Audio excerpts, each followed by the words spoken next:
Have you ever wondered what it's like to sleep on a Japanese futon every single night for an entire year? When I first made the switch, I was skeptical. Could a simple mattress on the floor really replace my comfortable bed back home? But what I discovered over the past year has completely changed my perspective on comfort, health, and I learned a bit about the Japanese culture as well. Stick around because I'm going to share some surprising ups and downs of my futon journey, and you might just rethink how you sleep as well. Today I'm packing up my guest room. I've had a mate from Australia come and stay with me, and she mentioned that sleeping on the floor was actually quite comfortable. In this video, I'm going to show you my unique bed setup, which is a modified version of futon sleeping. I got this insider tip from one of the English group lessons that I teach, and all of the ladies my age were telling me about their futon beds. So with summer right round the corner, I'm heading off today to get some nitori cool tech bedding for my bed. Once again, the lovely ladies at my English class told me about this excellent product that I'm going to show you today.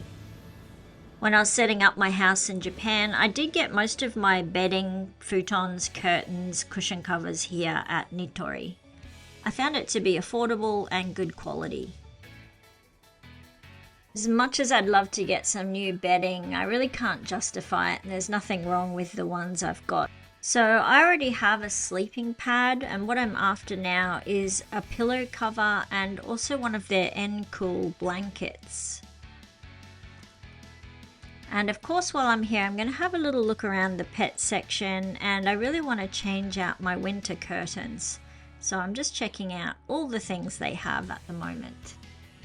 The N-Cool lineup only comes in 3 colors, and that's pale pink, grey and baby blue. Guess I'll just go with the pink. We'll go with the mint green I already have at home. With rainy season in Japan, one thing you've really got to look out for is mold, and the futons are designed to be aired regularly, but unfortunately when it's rainy season you can't always get them out on your veranda. So Nitori has these excellent mats that you put under your futon that absorb a lot of the moisture. This is great for preventing mold. When we get home, I'll go through my bed setup and show you how this works. Oh, Nitori even has a N-Cool section for pets. I'm definitely going to get something for Millie to sleep on as well. It's a shame their range doesn't come in the matching pink. Oh well. So the other thing I need to grab here is just some summer curtains. I want to change out my heavy winter curtains now. So let's get going and check out my futon setup at home. So this is what my setup looks like. I do have tatami mats, and I've put a layer of carpet over the top to protect these. And together with a visiting relative, we built this custom sized bed to fit 2 futon mattresses. I haven't slept in a single bed since I was a teenager, so I wanted a bit of room to spread out and make it a double or queen bed size. So the futon sits on this very firm foam mattress base, which replicates the feeling of tatami mats. There's very little give in this base.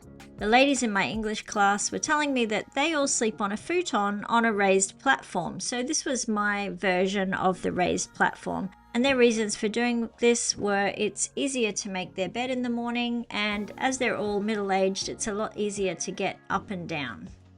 When I was pricing out the cost of these platforms for futons, it was really just too expensive and so much cheaper to be able to build your own. Hence, I have this custom built platform. So on the platform, I put the moisture absorbing sheet, then the very firm mattress, followed by the futon bed. On top of that, I put on my N-Cool pad, which is what I sleep directly on. When the ladies told me about this modified futon sleeping, I thought this was perfect for me. Gets me off the ground, and it's a lot easier for me to pick up the futon and hang it out off the balcony every couple of days when I need to. The mattress underneath is so firm, so it's just the same as if I was sleeping on a tatami mat on the floor. So I'm going to get all the health benefits that you would normally get from sleeping on a futon. The other two items I bought at Nitori today were the pillow protector, which has got the cooling material, and also the blanket. And the blanket is very, very light and it's very cool to touch. I'm just the type of person that even though it's stinking hot, I have to sleep with something on me. I don't know what it is, but I just can't sleep without something touching me. As it heats up, I'll probably be turning the fan on, and then when it gets really hot, I probably will sleep with the air conditioner on. Since the day I brought Millie home, she's always slept next to me in quite a protective way, so it's nice to be able to give her a nice cool pad to sleep on. She has so much fur and I know she gets quite hot at night. Stick around to the end of the video, I'm going to talk about some back issues that I had.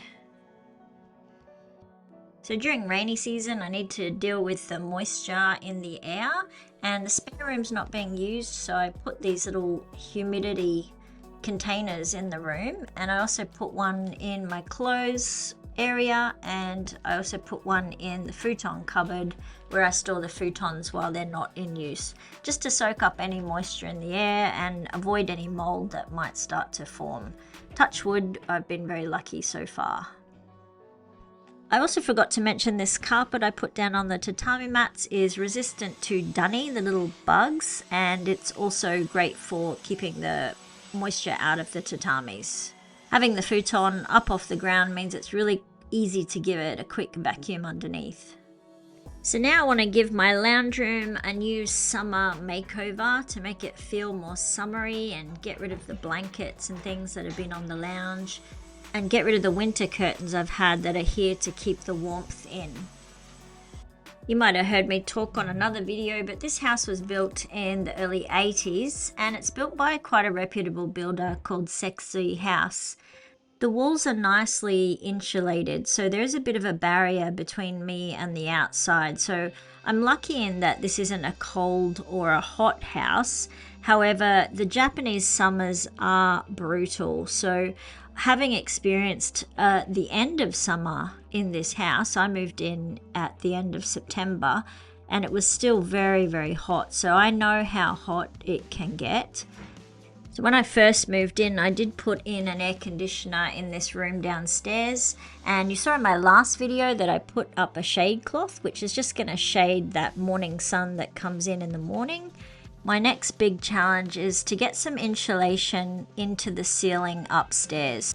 Currently I don't have any insulation in the ceiling upstairs. I do have an air conditioner upstairs, but I'm afraid in summer it's just going to be so hot. So I do have some visitors coming over in August, probably the worst time to put insulation in the ceiling, but we are going to attempt to put it in the ceiling in August. So stick around because I'll film that as well. One of the things high on my priority list when looking for a house was the light. I really like that this house has light because I don't have any houses at the front or the back of me. So I'm getting a lot of natural light coming into the house all times of the year. I love how these curtains have turned out. It's really giving me summer vibes, but still with a bit of privacy. Millie absolutely loves her cat wall, so I've got this little flag decoration to keep her entertained. And I also needed to swap out her scratching bowl. She lives in this scratching bowl, so I've gotten her a new one. Nitori has ones that are a little bit bigger than the one I had because she is a growing pussycat. Giving her this scratching pad will stop her from destroying the house because she is a bit of a destructo cat. I think I've mentioned it before. She loves destroying things, so I've got to have some kind of scratching pad for her at all times. So a little update on the garden, and thank you so much to everyone who commented on some gardening tips for me. I've read every one of your comments and I'm really grateful for all your input into the garden. I'm at the point where I can harvest a few things today and do some cooking with it. So today I'm going to cook up my lunch using a lot of produce from my garden. So the base of this pasta dish is parsley, chili and garlic, and it's cooked in olive oil, and I season it with some salt. This is sort of like my go-to lunch when I have nothing in the cupboard, and it's really delicious and I think it's pretty healthy as well. So coming up in the video, I took Millie for a little trial run. So I'm going to show you what it was like taking Millie out for a little walk in the countryside. But first I want to tell you about my Japanese language courses. So far we've had some excellent results with a lot of students already passing the halfway mark in their beginner's Japanese course. As you know, I'm a qualified Japanese language teacher and I've been teaching Japanese for about 20 years now. If you'd like to check out my Japanese language course for beginners, you can go to www.cheneyjapan.com and have a look around. Some of you have emailed me asking for more advanced courses, and I'm certainly going to continue to make the courses more and more advanced as we go through. Well, I've been pretty busy today getting my house ready for summer, and it feels like the weekends just fly by. We've had the official notification from the Weather Bureau that the rainy season is about to start, and it's going to start tomorrow. So it's the next day now, and I'm getting out before it starts to rain and taking Millie on her training session to get her ready for camping. I'm training Millie up so that she's going to be ready for when we do go camping in our camping car. I'm making sure she's not feeling stressed at all by the process. I am feeling really nervous about how successful this is going to be, so it's a really important day for me to go and see how she copes with this.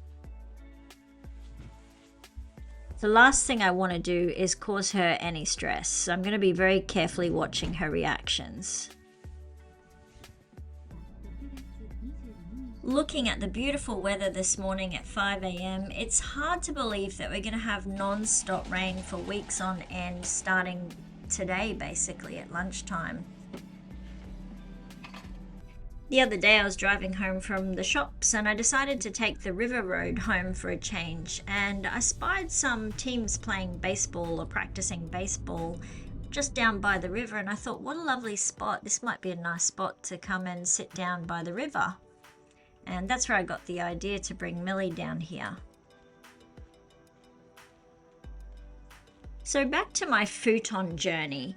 Back in 2021 when I was living in Australia, one day I was just doing a little bit of gardening in the backyard, and I leant over to pick a chili. It was nothing strenuous, and I just leant over, and then suddenly I felt something go pang in my back. And it was just a casual thing. I wasn't lifting anything. It was just the way I had leant over. But all of a sudden I was on the ground and literally couldn't move. I'd done something, pulled something. I don't know what had happened, but I ended up calling my son, who drove me straight to the ER. I barely got in the car, got to the ER, and they had to put me on morphine. And the morphine meant that I had to stay overnight. The doctor said I'd done something to my back, and I was seen straight away by a physiotherapist. The physiotherapist gave me a few strengthening exercises and said I really need to work on strengthening my core muscles. Given that I'm in my middle age, I'm not as young as I used to be, so he said that having a strong core was going to be really important to protecting my back. And another thing was my sleeping conditions, so he also suggested that I get a firmer bed. Before moving to Japan, one of the things I was certain I was going to do was sleep on a futon. I did a bit of research and I heard that they give you improved spinal alignment. The firm support means compared to a conventional mattress, they seem to align your spine a bit better, and it has the ability to reduce your back pain. Now, I do have to admit, I love a soft mattress that just wraps all around you and keeps you all cozy. It did take a little bit of getting used to when I moved to Japan and started sleeping on the floor. I did find it very, very hard. I read that some people adjust to sleeping on the floor by adding extra padding, so I certainly did that by adding an extra mattress underneath my futon just so I could get used to it, and then gradually taking that padding away as I got better at sleeping. I did wake up a couple of times in the morning feeling quite stiff when I was just getting used to it. Let me know in the comments, what are some of the things that you do that help if you suffer from back pain? I'd love it if you gave this video a like, and if you haven't subscribed, I'd love you to join the community. It's been nice chatting with you, and I'll see you again next weekend. Bye.